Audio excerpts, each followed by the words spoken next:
Welcome to RTBTH. I should say hashtag RTBTH. Real talk beyond the headlines. And today, Special K is back for the very first time with RTBTH. Again, my bad, hashtag RTBTH. Back for the very first time because Kim, Special K, was on the podcast a while ago. It was during the pandemic. For the first time, we did our segments, Where Are They Now? Kim told us about his career, DJing, making music, playing sets, running a production and promotions company. We'll get into all that. You know what, Kim, what's good with you? Welcome back. What's good, Tunde? Thanks for having me back, man. Excited to be back with you on hashtag RTBTH. Yes, sir. Yes, sir. Got it. Tune the headlines. Yeah, thanks for having me back, man. It's been a couple years, and I'm excited to be back on. Yeah, man. I'm very grateful for our friendship, man. We kind of just randomly crossed paths in DC when I was living there, and here we are making podcasts. Right. And it's crazy. You mentioned, like, where are they now? It's funny because both of us were in two totally different places from where we were.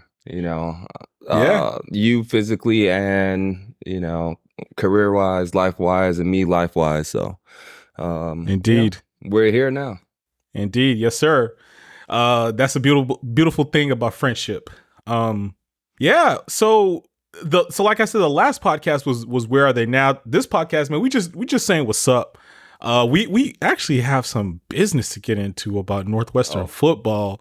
Oh boy. But we ain't gonna talk about that right just yet. Yeah, that's a touchy one, actually. Minus the team being so-so this year, a little bit I would say below average, below so-so, but right. there's more teeth to that. Yeah, touchy. When you say, it was actually literally touchy. I didn't mean it that way, but it kind of works that way. Yeah, I would almost say let's get that one out of the way first. If you're down with that. Okay, all right. That works for me. Let's just. That's what we do at RTBTH. Yeah, we're flexible. But first, cue the intro music. You heard it here first. We finally made it. Welcome to RTBTH. Real talk beyond the headlines. It's about to get real. RTBTH, RTBTH, RTBTH, RTBTH, RTBTH. 5 letters, 5 words. Spell it out. 5 letters, 5 words. Spell it out. 5 letters, 5 words. Spell it out. Good talk beyond the headlines.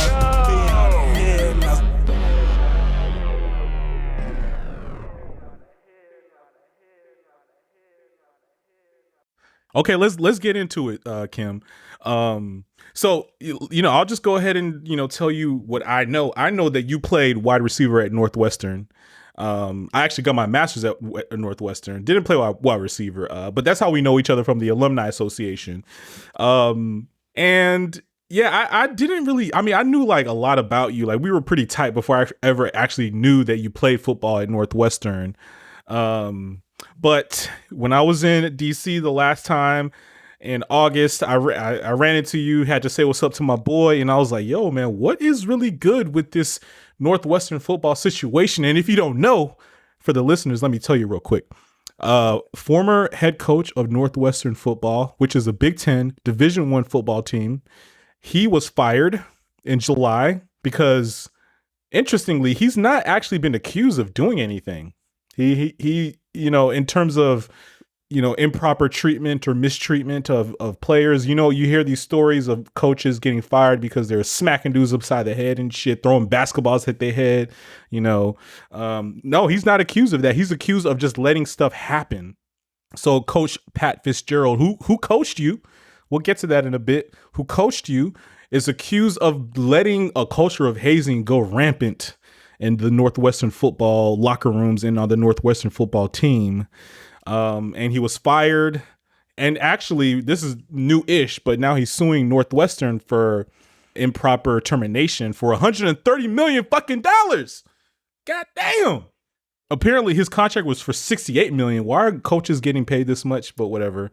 And then he was suing for additional earnings that he's going to lose out on because his name has been tarnished for additional $62 million. And let's just stop there. I mean, is there something that I didn't say just on that sort of preliminary, like basic level that Kim? I mean, so there's, definitely being involved in the program and having played, to be transparent, I played around the early 2000s. So I was there from 03 to 07. And, stuff that's been talked about in the media, some of the stuff that you mentioned, I, experienced some of it, was coached under Pat Fitzgerald. I was actually there for the previous administration as well. Our coach actually passed away while I was there, but yeah, that's crazy. That was a whole crazy moment. It's crazy how Fitz, as we call him, kind of made the jump from going from a position coach, to straight to a head coach. A lot of times you see a transition where you'll see somebody be, a linebacker coach, and then they'll go to a defensive coordinator position and maybe assistant head coach and move their way up. But because of that death, and it was over the summer, and there was like a short vetting period, he kind of got bumped up, ahead of maybe some other people who were qualified or who were in line. But long story short, what you said, that's the case. There's been allegations of hazing and other things, outside of the hazing. There's just been things that have been brought up about the culture at Northwestern. And, I think that this could apply to a lot of different places, but when something comes out on you, then all the eyes are on you, so that's kind of what we got here. And it's interesting. It's interesting to see all this happen at my alma mater so many years removed, because it's not like I was in the thick of it last year or even a couple years ago. For me, honestly, it feels like a whole different lifetime. A lot of stuff I forgot about or just, would think about in passing, but these are real life situations that we're dealing with now. Yeah, man, it is crazy. Like things that you have left in your past. I guess this is a part of aging. They kind of come back and just sort of like smack dab in your face, But yeah, so it's interesting because he coached for 17 years, head coach, Northwestern Football, and so it's crazy that there was this weird, okay, so your former coach passed away. God rest his soul. Presuming he's a good dude. If he's not, fuck him. But he was a good dude. All right. He's a good enough dude. We were all sad. We all did. It's kind of like when you have having a tough coach or having a parent who's hard on you, or somebody they care for you and you know they want the best, but in the thick of it, you're like, man, you on my ass, Yeah. But when he passed away, I could say that the whole team was definitely sad. So it definitely wasn't a situation where, he's a guy who was missed. Gotcha. Okay. So, unfortunate sort of situation, sequence of events. And then, so Pat was, what position did he coach? Pat coached. So here's something, I don't know if you touched on it, but one of the things about Pat that makes him very interesting is he was a Northwestern guy through and through. Right. He played Northwestern. From Illinois. Not only played, he was the poster child, defensive player of the year, I think 2 years in a row. Wait, for the Big Ten? For the nation. Oh, shit. Or linebacker, something like that. Right. He was a stud. He wasn't just like your average player, all Big Ten. I mean, he was like up there. The guy. He was the guy, and then went to the league, didn't really work out. But, through coaching jobs, ended up back at Northwestern as the linebacker coach. And I mean, he was, so he connected with us on the sense of, being like a player's coach and being a former player. Yep. Not only with us, but also with the faculty, with the, the donors, with the program. So, I mean, he was a Northwestern guy. Yeah. I knew he played just from my brief research that I did before we hopped on this podcast. I didn't realize like the level of like Northwestern. He was like the level of purple. He was bleeding in his blood. Well, I guess blood is purple, but Northwestern royal purple that he was bleeding in his blood. So is he from Northwestern or sorry, Evanston? He's from he's from outside. He's from the Chicago area, Okay. So the greater Chicago region, Chicagoland. He's from there. Yeah. Recruited, went to Northwestern, and when our coach died, I think in 2006, he was the linebacker coach.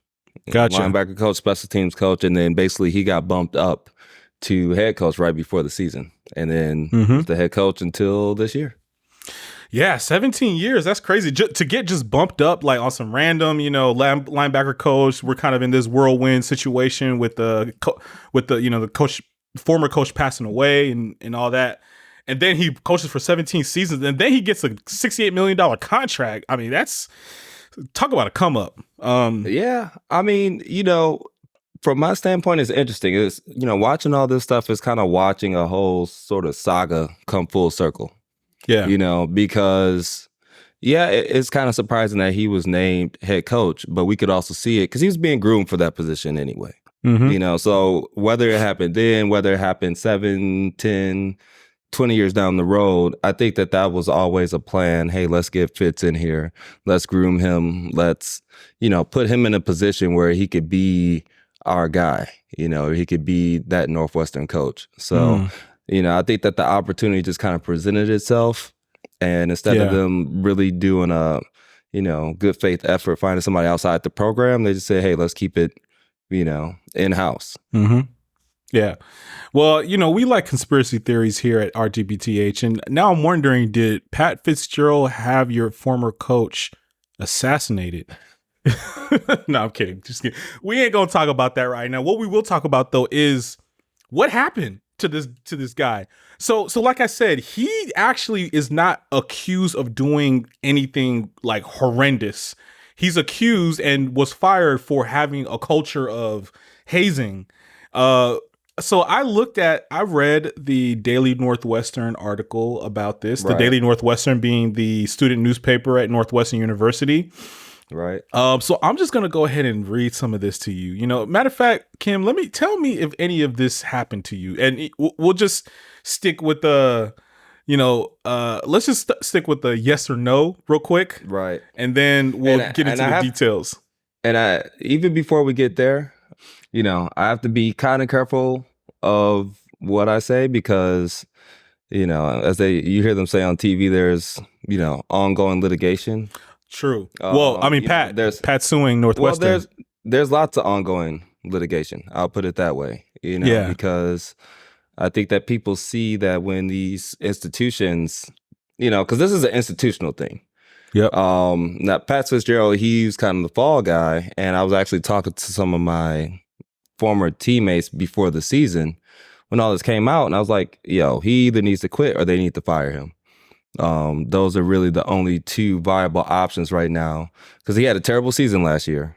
Now if he had gone to, won the Big Ten championship and, gone to one of the big bowl games, that might have been a different situation. But I mean, did they go 0-12 last year? I mean, they had a very, very bad season last year. Oh, so okay. That coupled with allegations coming out, coupled with he let it happen, that was kind of like a no-brainer. Now, hopefully he gets, he'll get what he deserves, right or wrong, money or fame, whatever happens to him, infamous. But, I think that had to happen for the program because, those type of allegations, those are just, it's a lot out there. But that being said, anytime something like that happens and there's an institutional situation, then people, find chinks in the armor in an institution like that. I'll put it like that. So there's ongoing litigation, and I can speak to just facts of the matter. I'll put it like that. For sure. Well, I mean, okay. Before we get there, and I'm not trying to compare the scenarios at all. I'm thinking about Michigan and Michigan State. So Michigan State, Larry Nassar, the former doctor of the U.S. Olympic team and doctor for Michigan State gymnastics, U.S. Olympic gymnastics, was convicted for all types of sexual assault. And I mean, this was a big news story, so I don't have to get into it in too much detail. But then at Michigan, there was a former coach who was like, There was a HBO Real Sports segment about it. That's where I even learned about it, but didn't seem to be in the news in considerable detail. But are you familiar with the? I am. The reason I'm familiar with it is because in both of those cases, right, you had the legal aspect, like sort of the criminal aspect of it, and then you had the legal aspect of it, and then you had the institutional aspect. And what you find with these institutions, I mean, is rather than the name get, dragged all through the mud, they'd rather settle it and get over with, Yeah. Especially if it's something where it was maybe something problematic at the institution, but it's not like the president signed off on it. It's not like the head coach was the one authorizing it, but it was just a pattern of something going on. A lot of times you see the university want to admit, not admit anything, but to just kind of settle it, get it over with, and hopefully just let it get brushed under the rug and move on. Right. And I think that's what. Sorry about that. I think that's what you're going to end up potentially seeing here. Is this blowing up into a wider thing, or just trying to dead it before it, as you said, chinks in the armor before shit really starts to crack open? When you hear all the salacious stuff, you hear about, and I'll let you get to asking me about that because I think we're going to get to that anyway. But you hear about all the salacious stuff, but then there's a lot of other things that may show that there are institutional problems with sexism or racism or other issues that are sort of tangentially related, but that do exist and that there are remedies for, So it opens up a whole big can of worms where people come in and say, well, this happened and this happened and this happened. Yeah. And now, I mean, other sports teams, and, administrative, outside of just football, but the athletics program, the athletic department. Now it becomes a departmental issue, and donors, they want to see their money going in the right direction. They don't want to see it flushed down the toilet. So absolutely, it's interesting, man. Yeah. So the real quick with Michigan, there have been allegations coming forth of like former Michigan football players like being sent to some doctor who was, I mean, I have to say he was raping them, not, with sexual body parts, but with his hands. Because, I mean, like prostate exams or something like that. I don't know the full details, but the former coach, the sort of legendary coach, Bo Schembechler, or whatever the fuck his name is, the sort of allegation is that he let it sort of stand and the university let it stand. And these are allegations that are I don't even know if they're allegations. I think they probably have settled in a way, or Michigan has probably already come forth and said this was a thing that happened. But these are things that happened like years and years and years ago. So it's just now coming up. But there were some really bad like allegations and things that happened. And so I would encourage listeners to check it out, to read up on that. I don't know the full details about it, but that's what you're saying. Like shit could bust wide open if man, you know how I heard about this story? Northwestern? The whole Northwestern thing, to segue this with where I am now as far as being a DJ and promoting and stuff. We had a DeepTech event out in Virginia. Okay. It was a Friday night, so I had to take a bunch of gear out there, had a performance. I was driving home from Virginia to Washington, D.C., and had it on NPR because I'm, listening to House and Techno all night. I'm like, let me just get like a palate cleanser from my ears. Let me hit this podcast right quick. Let me chill out real quick and listen to something educated. Yep. And I hear what they say. Northwestern head coach Pat Fitzgerald is suspended for. I was like, my jaw dropped. I'm like, 3 a.m. on a Friday. I'm like, Pat Fitzgerald. What did he do? And then once I started hearing the allegations, I was like, oh, well, damn, got him. It's like, because reading through these articles, we don't even have to go to the, yes or no. Reading through the articles, I played there, and part of it, part of things that came up can be associated with sort of, locker room culture and locker room humor. Yep. And, locker room talk, as we've heard people say, they're saying. Yep.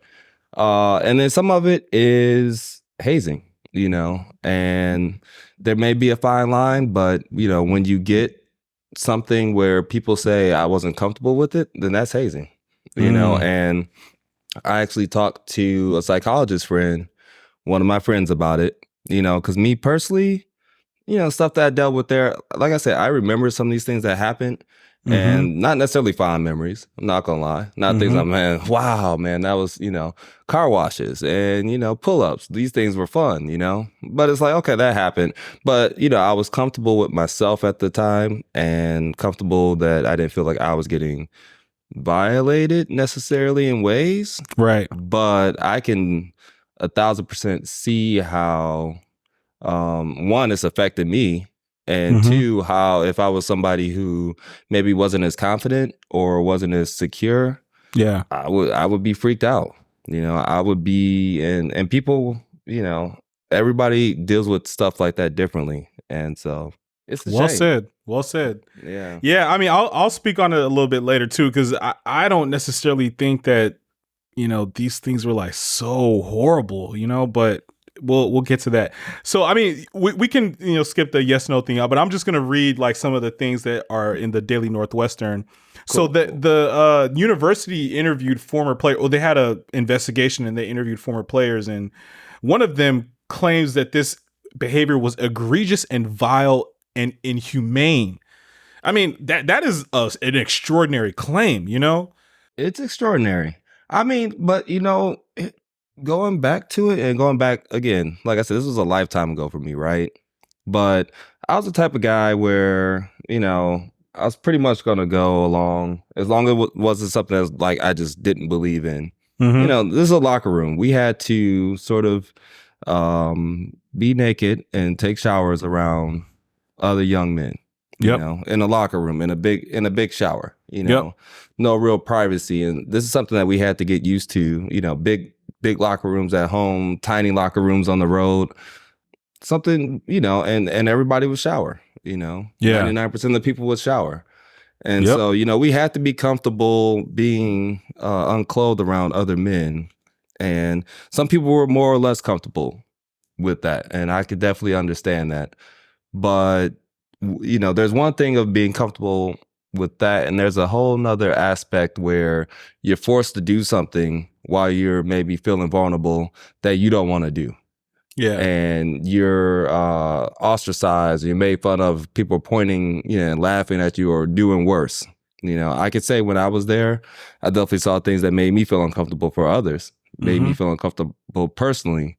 Yeah. And listening to some of the stories of the guys who came after me, it seems like it only escalated, So egregious, inhumane, those type of words, I don't, maybe borderline, but, you're a psychologist, so like what may offend me, what may make me uncomfortable may be more catastrophic for someone else, and I can't speak to them, but it's just, it's interesting that, it comes on to the head coach. He ends up being the fall guy, Yeah, but for sure. If you think about it, 17 years he was there, and he's a Northwestern guy, and all of this happens on his watch, and it only progressed. I mean, who else is there to blame?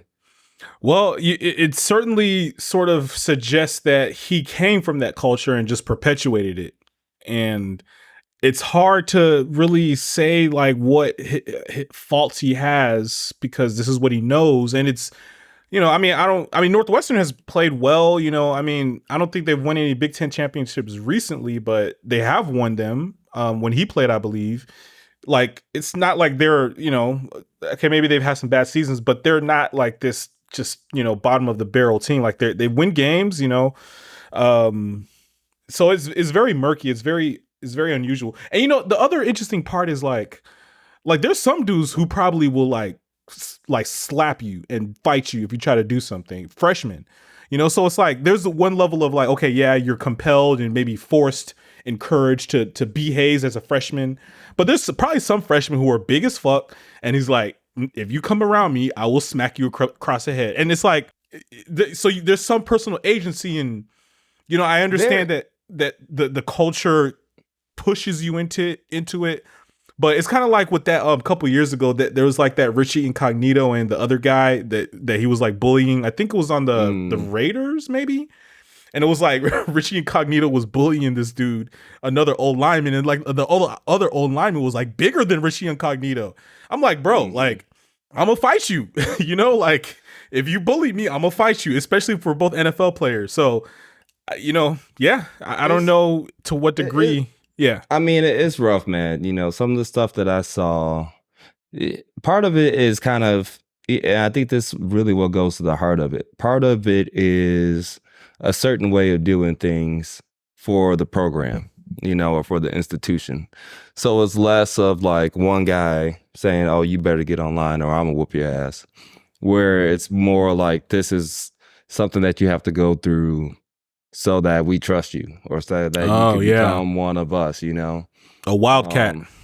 Yeah, you know, it might be the way of whatever, you know, programs, everybody has this, you know, where you have to do some challenge so that you can be inducted, you know, even if it's just like, you know, running a certain amount of laps in a certain amount of time, or, you know, getting through some sort of obstacle course, you know. A lot of times there are these things where you have to do them to sort of be initiated, you know. And so I think that's really where it gets down to it, where, you know, there were things that we had to do in order to fit into the program. And then there was varying, you know, repercussions for not doing said things.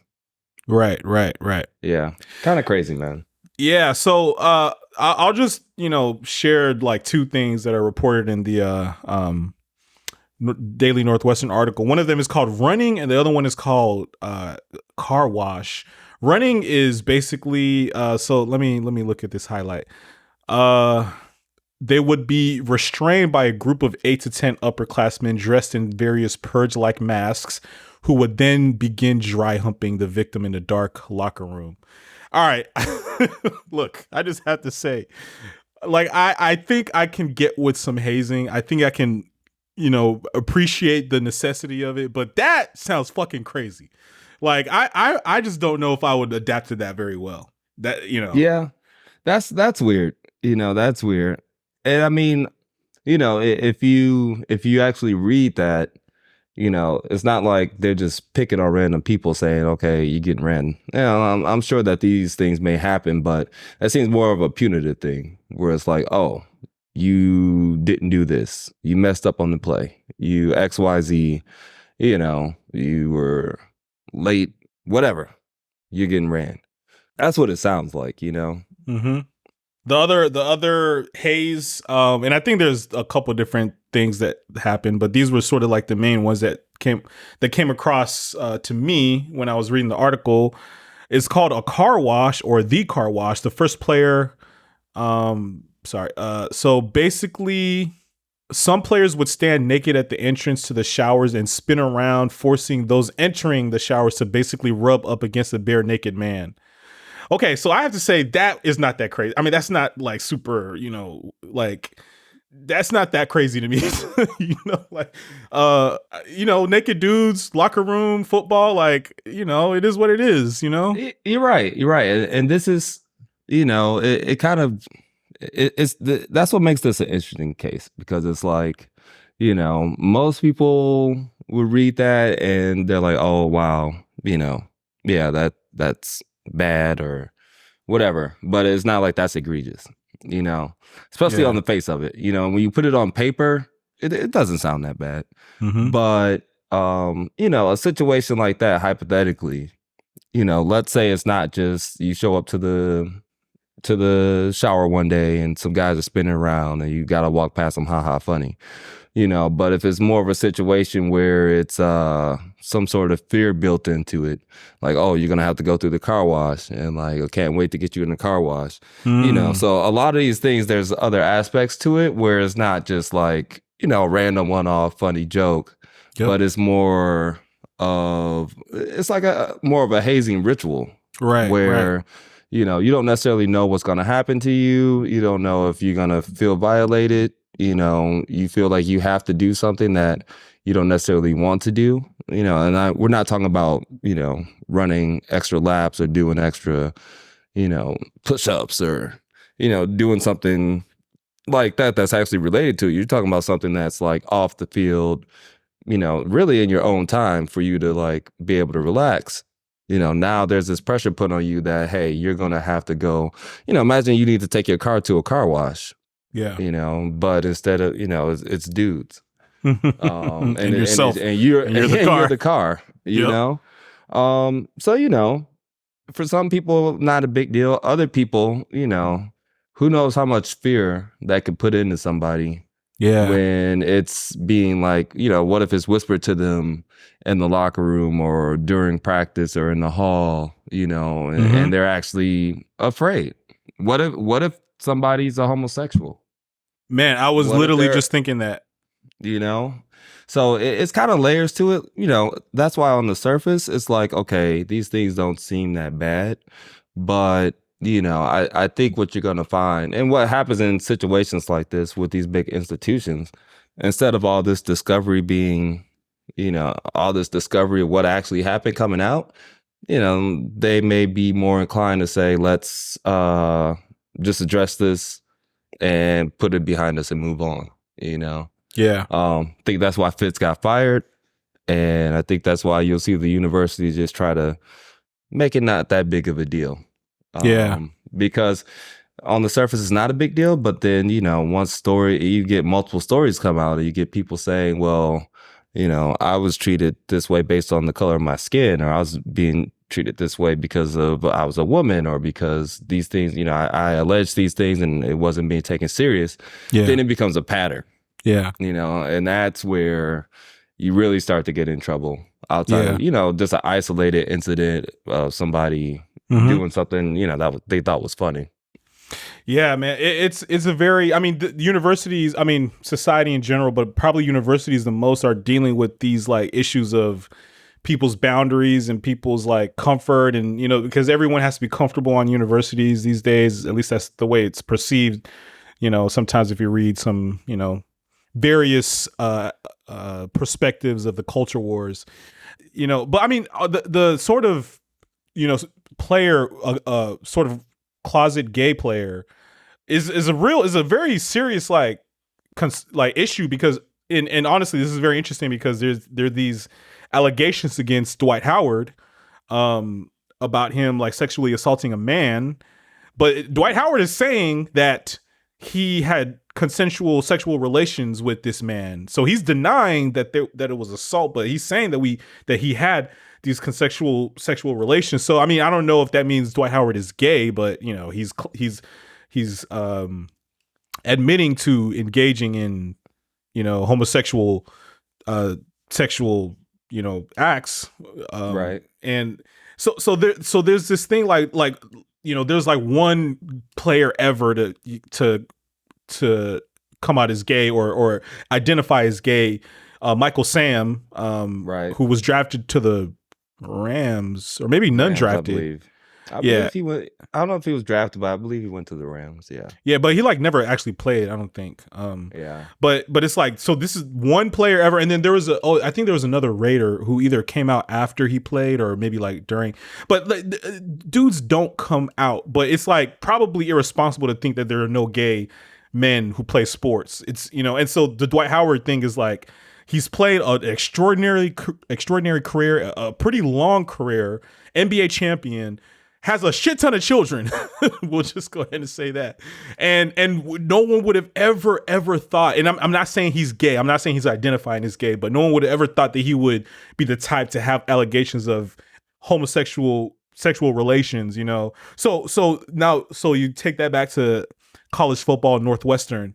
Like, if someone is still trying to understand their sexuality, they're not out of the closet yet, maybe they like someone on the football team, and they have no way to understand how to like address it or approach it, because there's in this hyper sort of masculine testosterone environment. And then next thing you know, you're being asked to do a car wash. Like, your first sexual contact with this other man is in this sort of depraved, like, hazing activity. that could cause some serious emotional turmoil for someone in that moment and for several years down the line.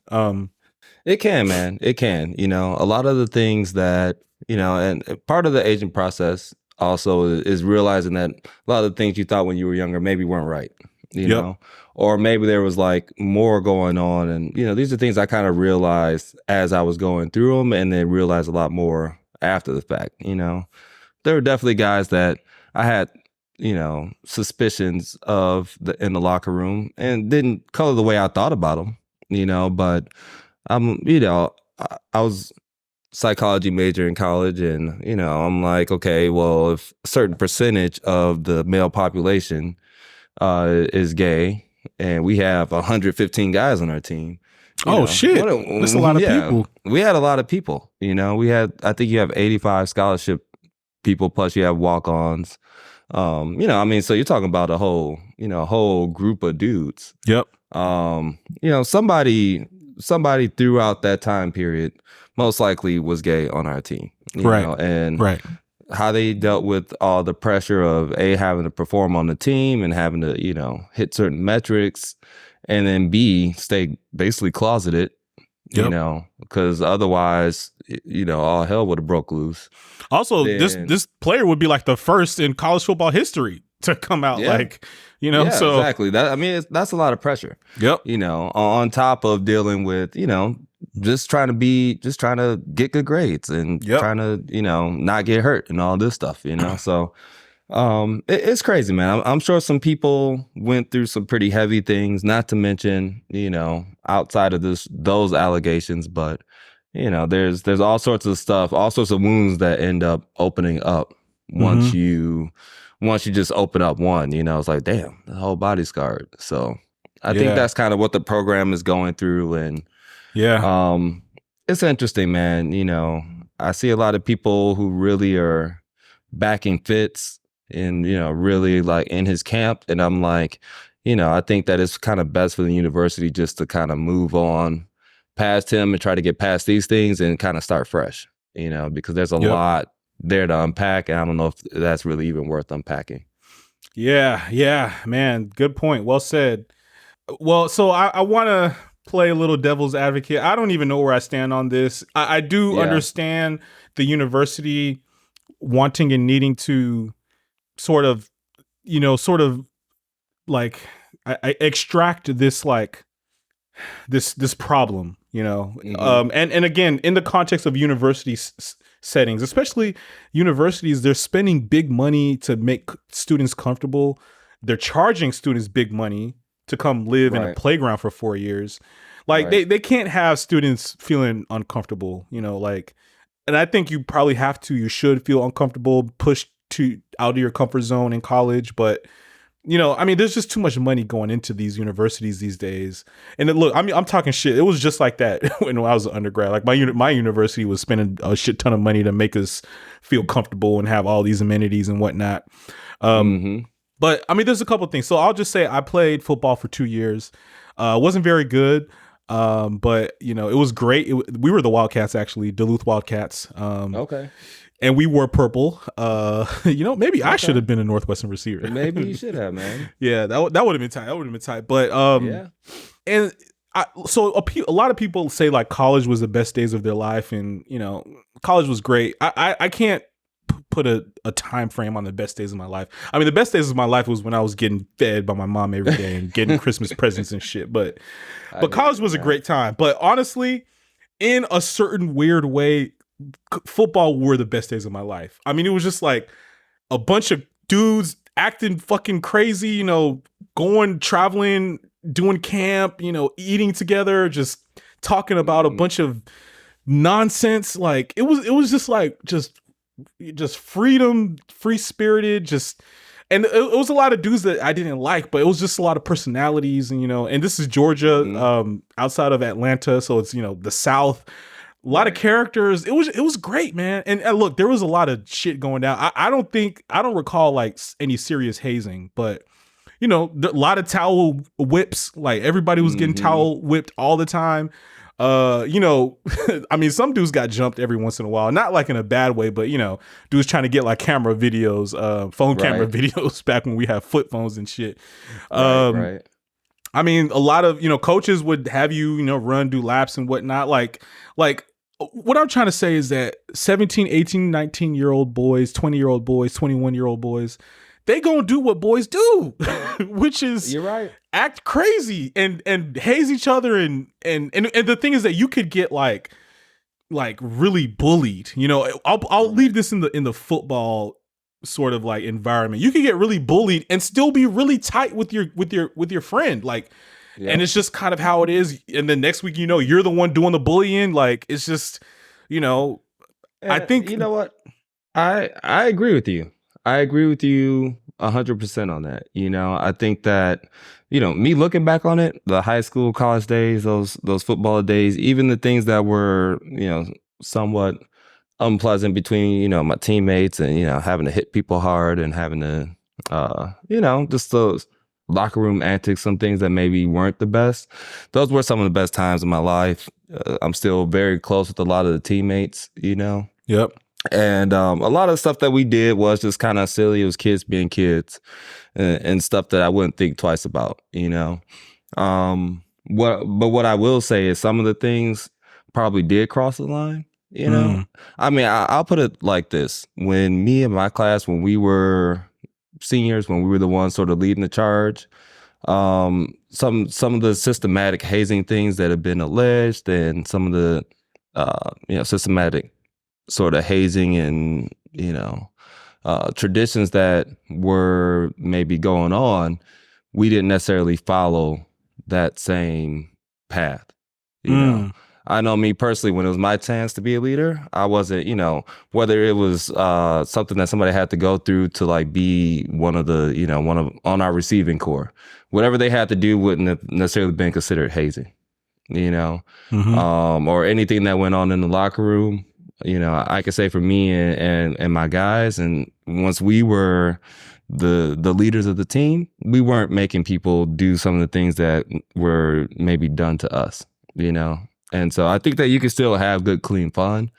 I mean, you know, we were still wild. We still had a great time. We still had some great trips and some great games that we won and some tough losses, you know, and we grew from that. But we didn't have to do things that made people feel like they were demeaned in any way or made them feel like they were having to do something that they didn't feel comfortable doing. Not that they didn't want to do.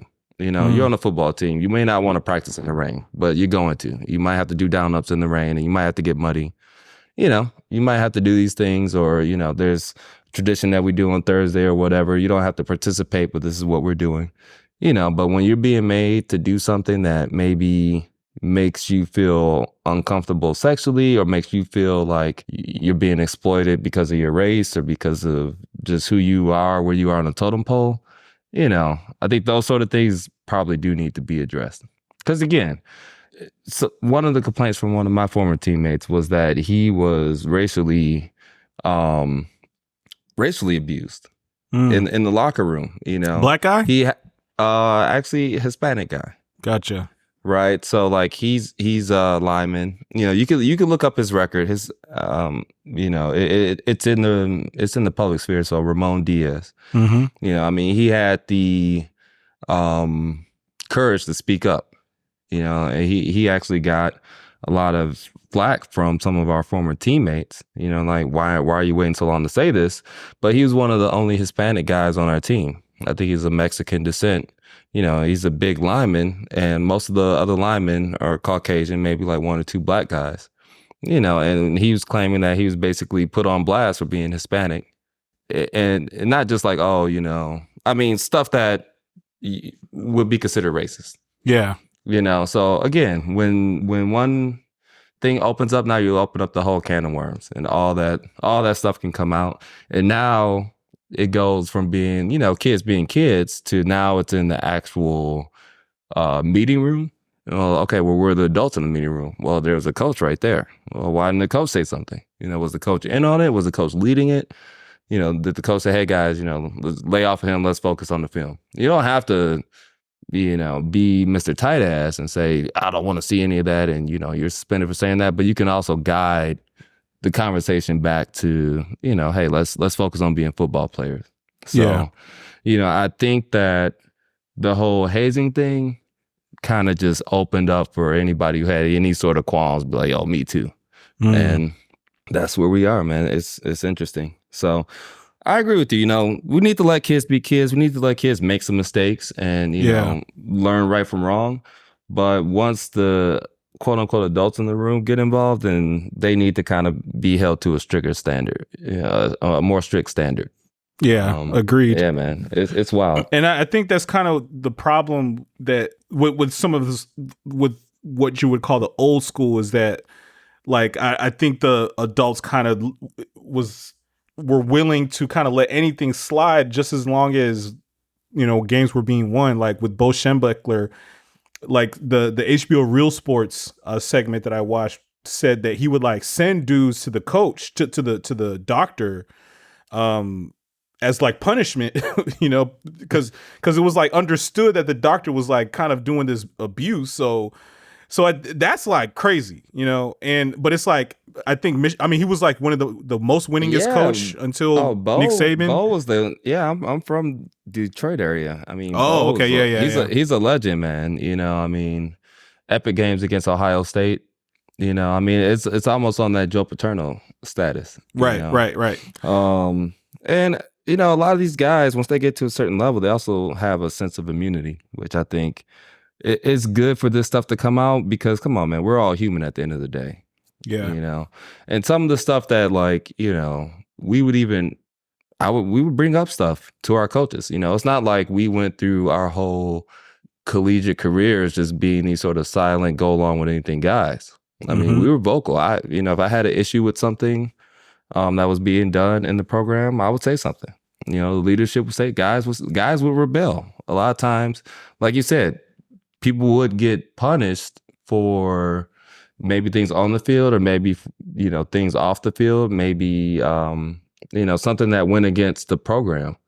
And so some of these things might have been sort of retribution for, hey, you're going against what we do here. It's some wild shit, man. Yeah. And one more thing about culture, man, I've had this feeling for a while. I've kind of talked about it on the podcast a long time ago. Let me go ahead and shout out our co-hosts Herschel and Ehi. But I spoke to Herschel about this. We did like an NFL culture podcast a while ago. But I always get kind of upset and pissed off when people try to get mad at NFL. We'll go NFL, but it probably extends to all levels of football. But like when we get mad when dudes do like crazy shit, like for example, like the New Orleans Saints bounty gate. I'm like, what did you think they were doing? These guys are launching their bodies as projectiles at each other, or when like, and I don't like when players get injured, but like, we have this sort of like just exasperation when a guy gets injured and they have to get carted off. I'm like, we see this every week. Why are y'all upset? Why are y'all right? For the gentleman, for the guy who got hurt, I'm sorry for him. He knew the risk, so I'm not gonna like feel too bad for him, but hopefully he recovers. It's not career or season ending, or hopefully, and if it is, hopefully he gets insurance and healthcare moving forward. Hopefully he's able to take care of his family, be with his family. But beyond that, I'm like, look, it's part of the game. Let's move on. The DeMar Hamlin one was like the one that was like very like striking. Like people couldn't really get past that in terms of like just get back to football. And there was sort of a lot. The game got canceled, and right. But and I hate to say this, but I'm like, it might come across a little insensitive, but same thing. Like this is what these guys do. They are trying to do everything short of killing each other out there. Right. So take it to the back room. Take it to the locker room. Like you think this shit is just gonna just disappear? It's just gonna. So I'm like, if we as spectators are going to carve out a whole day on Sunday for football, a whole day on Saturday for college football, it's like the most lucrative like entertainment industry in the world, probably. Facts. At least in the United States. Maybe it's not bigger than, you know, like the whole international soccer sort of industry, but like, why do we think that we can kind of start imposing these rules? You know, I think they're gladiators. I think they're gladiators, and they live in a different life. They live a different world. We cannot apply the same rules. These dudes are killers. They're killers. You know. You know. I think to that point, that's why. Yeah, you mentioned, you know, sort of the carve out piece, right? Where people carve out this time, you know, advertisers, they have all this money involved, you know, and with the money being involved, I'm glad to see that hopefully, you know, more of that money is going to the people who are actually putting their lives on the line. Absolutely. And in the case of Michigan State and Michigan and, you know, some of these other situations where things have been found to be sort of a little bit more egregious, again, something is being carved out for the people who did put their bodies online or had to go through whatever kind of hazing or misconduct. You know, I think there needs to be a balance there. So kind of to your point, yeah, these guys are putting their bodies on the line. They're throwing themselves around. They should be compensated fairly for it. And, you know, if something goes wrong or if an institution, you know, sort of violate the rules, whether it's cheating, whether it's some other scandal, they should have to pay for it. You know, I mean, the rules are there to try to even the playing field and make sure people don't get hurt. And I think that should go on and off the field. You know, I'm not saying ban the sports, but, you know, definitely police it. And, you know, if they're bad players, people acting in bad faith, they're definitely people taking advantage of people. You know, because there's enough money to go around. You know, there's enough money at the top to where if there are issues that need to be resolved, then, you know, resolve them how most other businesses do with lawsuits and settlements and all that, you know. Man, Kim, appreciate you breaking it down, man. I mean, for sure. I think that we definitely have this black and white sort of like, did they get hazed? Was the hazing egregious? You know, shut it down. Whereas it's, or is it like, is this normal football culture? No. Okay, whatever, we'll move on. But it's not like that. You know, it's a lot of different personalities. There's culture, there's history, there's tradition. There's Northwestern, the university, and Northwestern football. Like, these are sort of cultures that need to be upheld. Pat Fitzgerald, you know, he's like sort of this, you know, kingpin, you know, kind of like person. Same with Joe Paterno, same with Shem Beckler, you know, Nick Saban. You know, they're these sort of like kingpin, kind of have this cloak of immunity sort of status. So even if it is going down and they perhaps maybe feel some kind of way about it, they're like, whatever. I mean, shoot, I'm the coach. I've been here for 17 years. I don't give we're winning games. I don't care. Right. Like, you know, it's crazy, man. I mean, to relate it to even what I'm doing now in the music industry, you know, great segue. It's a lot of parallels, man. I mean, you know, when people do these big events, you know, or I mean, you look at the movie industry, when people do these big blockbuster movies and you get all this power to kind of pick and choose who you become a kingmaker. Yeah. Or, you know, you do these big events where everybody loves you. People want to play your events. They want to be in your movies. There's this sort of sense of like, I can do anything, you know, or as long as I keep certain things under the rug, I can keep this gravy train flowing, you know, and people going to love me. And, you know, a couple of people who hate me, whatever, they get paid off or they just go away, or it's not a big deal. It's not as big of a deal as it seems, you know. I see a lot of that in what I do now. Yeah. You know, because people want to be entertained, you know, and if you entertain people well enough, they'll sort of overlook, you know, the stuff that they don't necessarily want to see, the stuff that's there that isn't as palatable, you know. It's kind of crazy, man. Absolutely. Well, let's talk about music, man. Yeah, for sure. DeepTech, from what I can tell, is doing big things. Yeah. You are doing big things. I'll link your EP. Yeah, go ahead. You can link the EP. It's an EP, right? That's what it is. So yeah, it's an EP, 2 tracks.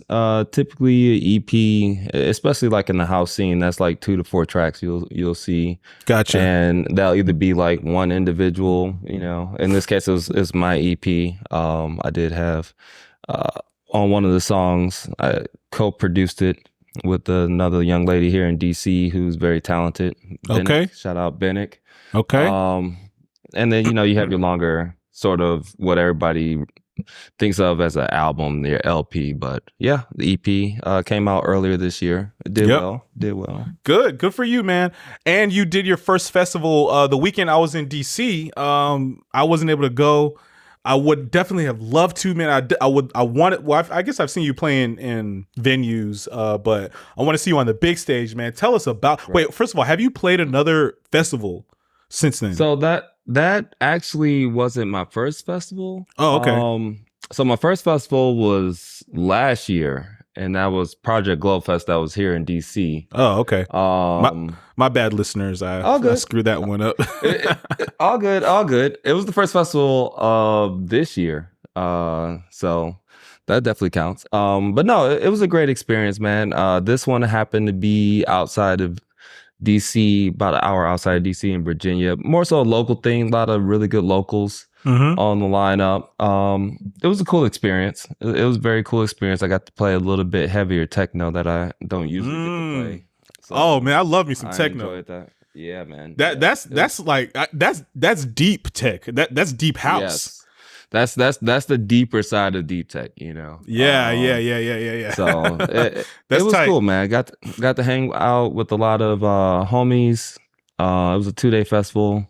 It's called Walkabout. So shout out to the Walkabout crew. They did a really good job with the sound, light installations. I had a couple of vendors there. It was a good experience, man. Great, man. All right, so can you give me a little bit of the inside scoop? Because so there's two sort of like angles that I can envision as the spectator. I've been at festivals, and you see the DJ or the performer, and you just see them doing their thing, and it's like, they're popping, doing their thing, making music, engaging the crowd, and the drops, like the drops are always the coolest part, and right. The DJ is usually like animated to a degree with the drop, like whether they're dancing or like they have some sort of light show that goes along with the drop.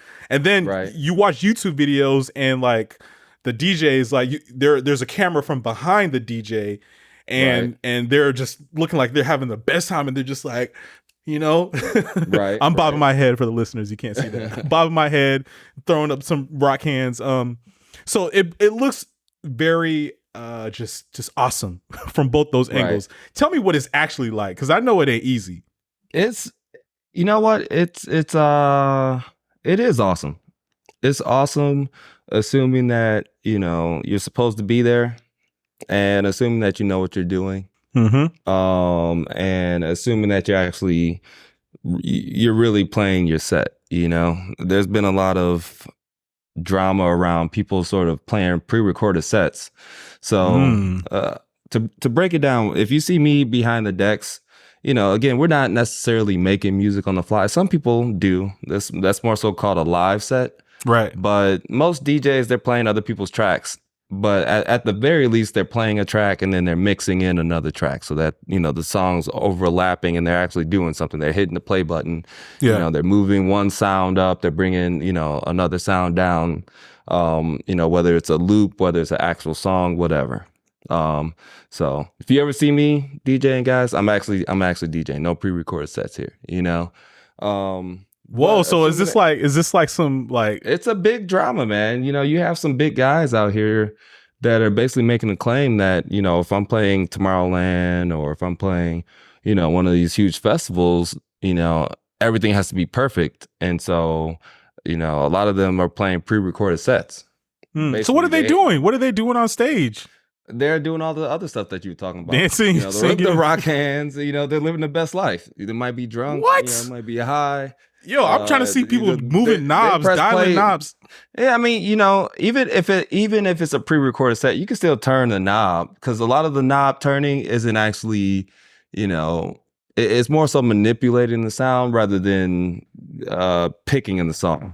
A lot of what goes into DJing a normal set, let's say you have 2-3 hours, is okay, I have all the songs that I want to play, but what order am I going to play them? Yeah. Or maybe there's this one song right now, I'm halfway through the set, and I remember this one song from 2 years ago.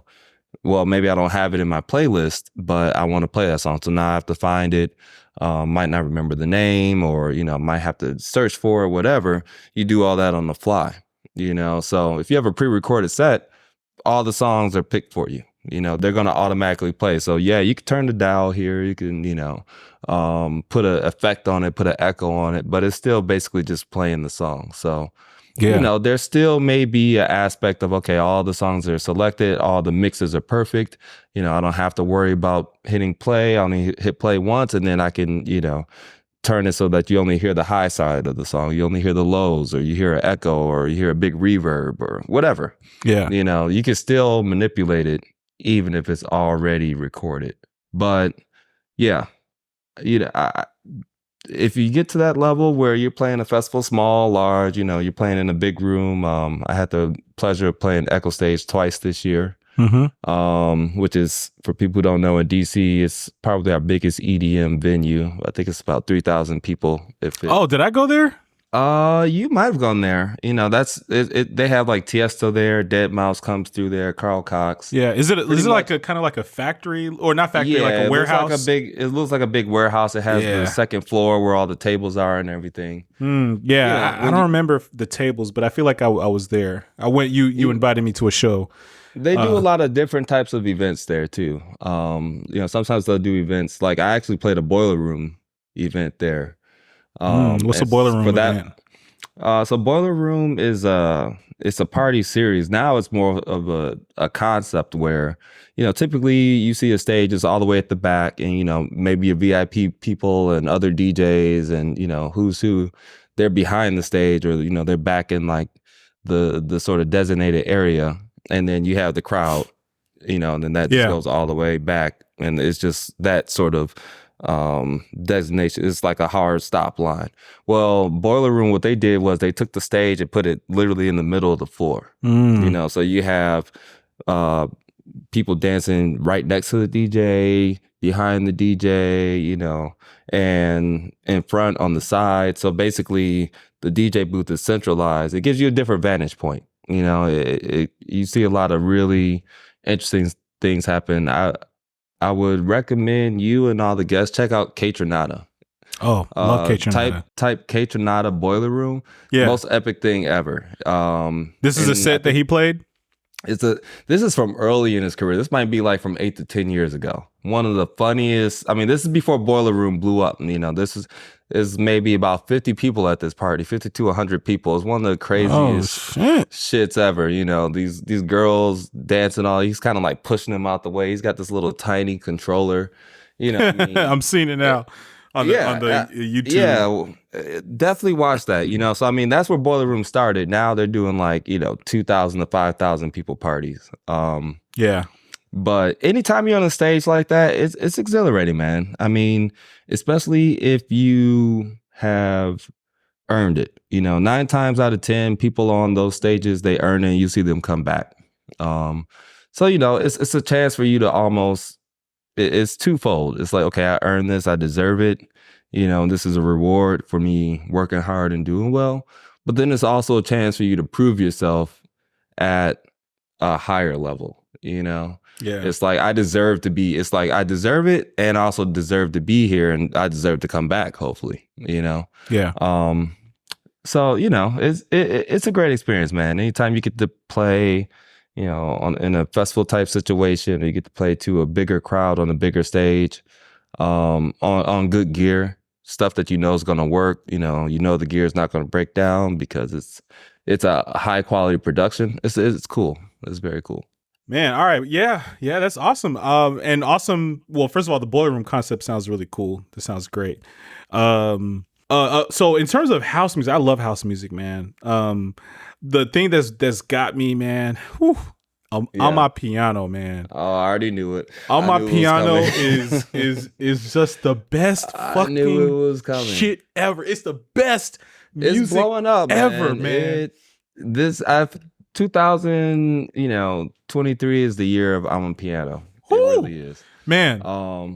It's taking over. Yeah, so there's like some real popular songs, but like I've been like kind of trying to play albums, and then also like just letting like the YouTube Music radio play, and like Right. like the more, I guess, the less popular, like the people that have been doing the Amapiano for years and years, that shit is really, really housey. It's like very house. Like I feel like the more popular Amapiano is like a lot more hip hop, a lot more Afro beats. You know, it still has Amapiano sounds. I feel like it's not digging too deep into the house sound, but when you get that true like Afro beats sound and house, that stuff is just the best fucking shit ever, man.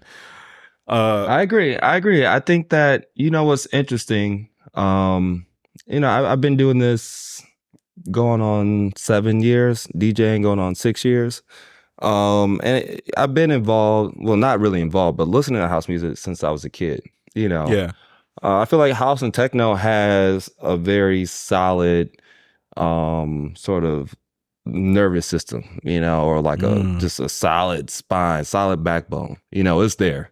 Yep. And because what happens is these fads, you know, and I want to call Amapiano a fad because it's kind of been around for a long time. This gaining popularity. It's a now. fad in Western countries. It's a fad in the It's a fad States. in Western countries, but you know, this is because everybody, they take house music and they sort of express it in their own way. Yep. They've been doing that for decades, you know.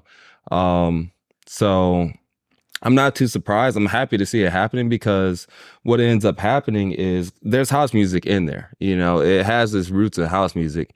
And once the fad goes away, there are going to be people who still appreciate the house music that's in there. You know, same thing, you know, something that's happening in techno is people listening to techno going really, really fast. I mean, kind of obnoxiously fast. You know, and a lot of the old techno heads are kind of getting pissed and then like, you know, we don't need techno this fast and like it's a fad. And it might be a fad, but what you're going to see is, yeah, some people are going to go away once the fad dies down, but there's going to be those kids who actually just like the music. Right. And they end up getting hooked. So, you know, whether it's the John Summit kids who really just want the big house and the drops and the drugs, and the techno kids who want the really fast music, and the piano who really are more so into the hip hop side of it, there's going to be some of those people that just kind of get hooked by the overall groove that is the backbone that's in there, you know? Yeah. I definitely think that's one of the things about Amapiano. Well, I mean, so on one hand, like last year and this year, I mean, Burna Boy's album Love Damini came out last year, and I love that album, and the song Last like blew up. I love that song. And I was like super I'm still in an Afro beats last year, this year. So then to have Amapiano, you know, come about, and I've been a fan of house music, but I feel like my understanding of house, like my sort of like I mean, what you're saying is exactly right for me. Is like now I'm like more appreciative of house music because of Amapiano, right? And it's exactly, yeah, it's fucking amazing. I'm appreciative of the, you know, there's sort of gateways, you know, it's stuff that people hear that they get hooked to. You know, for me, it was more so like it's called like Anjuna Deep, more so progressive house, so very emotional, kind of slower. You know, stuff that you would listen to on the beach or, you know, under certain substances and in the woods, and stuff that just makes you feel kind of euphoric. That's really kind of how I got into it. You know, had I just been listening to the stuff that I listen to now, I'm not sure that I would have been hooked as easily, you know, because there's some things that kind of help bridge where we are to what's really going on. You know, and so if there's that sort of low hanging fruit, like, oh yeah, I can listen to this, you know, I don't know what it is, and okay, now I figure out what it is, and then now you sort of get in that wormhole and you really sort of find where you belong, you know, or where you want to be. Yeah, I'm happy for that, because now when I go to the clubs, I mean, you know, again, at aging, and I'm not that old, but for the club scene, I'm getting up there. You know, I go to the club and there are these, you know, early 20, mid 20 kids, and they're vibing to the same stuff I'm vibing to, you know? Yeah. And for them it's new, and for me it's just like a, you know, same stuff or reiteration of something that was before. But it's good to see that new energy.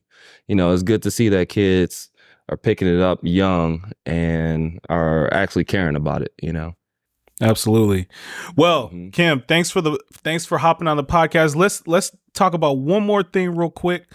For sure. Just wanted to touch base about DeepTech, man. So you're a promotion company and you're a DJ. Well, DeepTech is a promotion company and you're a DJ in DeepTech and you run Deep. You got a lot going on, man. But I just wanted to ask how DeepTech is doing.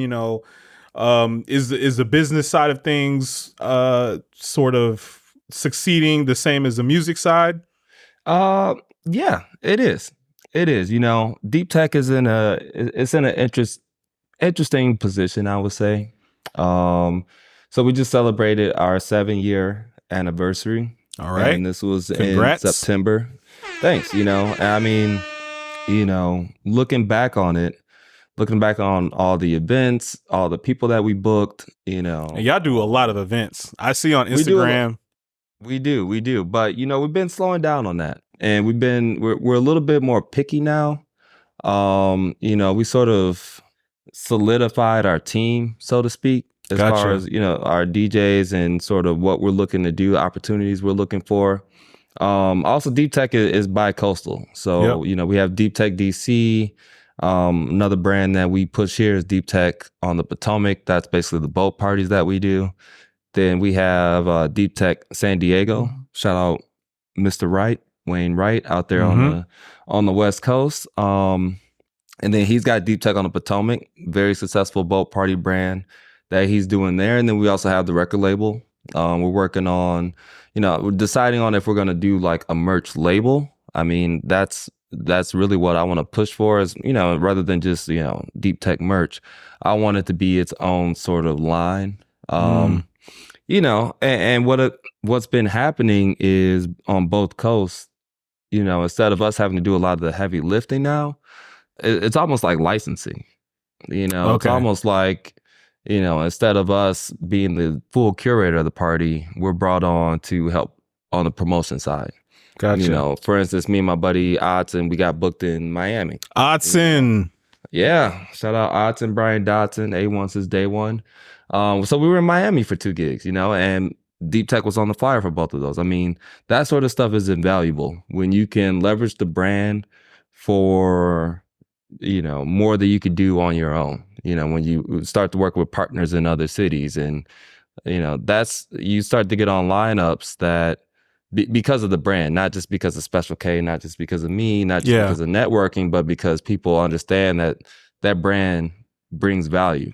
Yep. Same thing with some of the clubs here in DC, they'll basically sponsor a night, so instead of us having to book a headliner DJ, we basically help with promotion. We're on the lineup, we get paid, and that's that. So, we're kind of branching out, looking for bigger opportunities like that, looking to use the brand as leverage to sort of get out of the mundane, we're doing our local party thing and take it to the next level, be regional, be able to travel with it, be able for it to be something where, it's known countrywide, worldwide. Because, I mean, house music is worldwide. Why can't we be? Yes, sir. Yeah, good stuff, man. I will say, like, I haven't been, front seat observing and seeing these things, but, I've checked in with you here and there. We've done a podcast. And I see the Instagram posts. I see the events. And it seems like you've always had like a real like measured approach. Like you feel like it feels like you like know what you want for DeepTech and you know what you want like as a musician, and you're kind of just, creating your path instead of necessarily just like jumping into the water and, taking in as much as you can, like playing with whatever at any moment. Like you're like, I know that you have like a pretty much like a weekly event at Flash, or at least you have like sort of like a residency. Exactly. Yeah, we have a couple of residencies that we operate. With Flashes, I would definitely consider us part of the rotation. We don't have a set residency, but for instance, tonight there's a very prominent DJ. She's making her debut in DC, playing at Flash. And one of our DeepTech residents is opening. Young girl named Ra. She's a beast, man. Techno, hard techno. This girl's good. Short. Great, awesome. Like, 22-year-old. She's like I would say maybe 5'2". She's a techno demon, man. She throws down, so watch out for Ra. But, opportunities like that where it fits our sound and, more importantly, they trust us. They trust us. Again, when we get behind the decks, our mixing's going to be good. We're not going to mess up. We're not going to try to overstep and, be the headliner if we're not the headliner. But if we are the headliner, we're going to make sure we party like it. So, yes, sir. That's great. It's exciting, man. Good stuff, man. Well, yeah, thanks for sharing. I mean, let me go ahead and say DeepTech on the Potomac is lit. Do it if you can. I did it one time. Boat parties in general, but when you got some good house music going on too, that's just tight. And the Potomac River is fucking beautiful. Nobody's ever had a bad time on our boat parties, even when it rained. One time the boat, this was before it was DeepTech on the Potomac. It was called Party on the Potomac. Yeah, I think I did that one actually. Yeah, I think you did that. But it rained, and not only did it rain, the boat didn't even leave the dock. Yeah, the boat was broken down, and people still had a blast. So shout out DeepTech on the Potomac if you can make it, guys. Yeah, I think you told me, I wasn't here for this, but I think you told me that a speaker fell in the water, and then you pulled it out, let it dry, and then she was back working. Classic. Yeah, classic story, man. Speaker, I was on that ride. I was actually at the back of the boat. This was like the smoking section, so it was like downstairs, and the party was going on upstairs. And I just happened to look out into the water behind us, and I saw this like big black thing just like bobbing up and down. It looked like it floated. That's crazy. It was floating. It was just like bobbing up and down, and the boat behind us picked it up and gave it back to us. Turn up. Yeah. Also, so many people ask me what DeepTech is because of my DeepTech shirt, which I love to wear because it's black and white and it matches everything and it fits very nicely. Yeah. But yes, and I'm always like, well, my friend, I like I always stumble. I'll give you the perfect answer, bro. Yeah. Okay, cool. DeepTech is a vibe. Oh my God. People will look at me like, what do you mean? Their head will explode. Like I was confused before, right. And now I have no clue what you're talking about. Gotcha. That's I mean, that's the way we describe it. It's a vibe. Technically, DeepTech is a genre now, but that's not all that we play. Yeah. But you're right. This is the logo here. I know guys can't see it on the audio, but yeah, I'm gonna be linking all types of shit in the show notes. Yeah, definitely link. Check it out. But it's a vibe, man. It's basically a culture of how we believe house music can function, at least, with our influence. So, it's us being able to book ourselves or people that we believe in, whether they be newbies, whether they be, worldwide talent. Mm-hmm. It's still us being able to push forward a sound that we actually believe in. And it's not to bring race into it too much, but this is a industry that was basically started by African Americans. Mm-hmm. In Detroit, in Chicago, and New York. Detroit hustles harder. In case you didn't know. Yes, man, definitely. And so it's also this is a company that's basically spearheaded by two black guys who want to give opportunities to everybody, not just black people, but everybody who deserves one. And you don't always see that, especially in this culture. It's a big bro culture. It's male dominated. You mean like the DJ world or the DJ world, house man. world? It's the DJ world, the Gotcha. house world. And so we want to make sure that it stays real and that it stays accessible to people who deserve a shot. Yes, sir. Like I said, the homie Ra, she's of Syrian descent, and Gotcha. I mean, there were a lot of folks who weren't giving her a shot because she was new and because, she kind of, she's different. She's different, and we saw her playing, was like, yo, this girl's great. Let's get her on the team. We all of us kind of have a story like that where somebody had to give us a shot. And usually it was from within the crew. And, when you create a platform where people can be them, you'd be surprised with what they do sometimes. For sure. I got to give a shout out to Otson, man. Good dude, man. Loved hanging out with him for a few days. Yeah, that's the homie, man. Yeah, he's told me about, his background, his life a little bit. And, I'm not going to reveal anything here, but, it's not perfect. It's not, butterflies and bubbles and shit, like, the dude has had to work for what he's got. And he's a white guy, so like, as you said, anyone who's deserving and who's willing to get down, who's willing to get deep into the deep tech, but yeah, I mean, so obviously I know you, I know Odson, I don't know Rob, but I love, the way you described it. Like, I feel like I kind of understand the vibe. I understand the deep tech vibe. And that's what I'm going to say now. When people ask me what deep tech is, I'm going to be like, look, it's a vibe. That's all I got to say. It's a vibe, man. Technically it's a DJ collective, and it's a record label. It's a merch brand, but promotion really company. Yeah, promotional company. But at the end of the day, it's a vibe. It's like, what resonates with us, and if it resonates with us, then we're willing to put our weight behind it. Yes, whether sir. it's music, whether it's a certain belief, at least in the house and underground house techno scene. That's where we live. On that note, back for the first time onto the podcast, #RTBTH. Thank you, Kim. Thank you, Special K. Shout out to DeepTech. Yes, sir. Yes, I appreciate it. This is Real Talk Beyond the Headlines. Appreciate y'all tuning in. We out. Peace. #RTBTH. Real Talk Beyond the Headlines. We out. We out.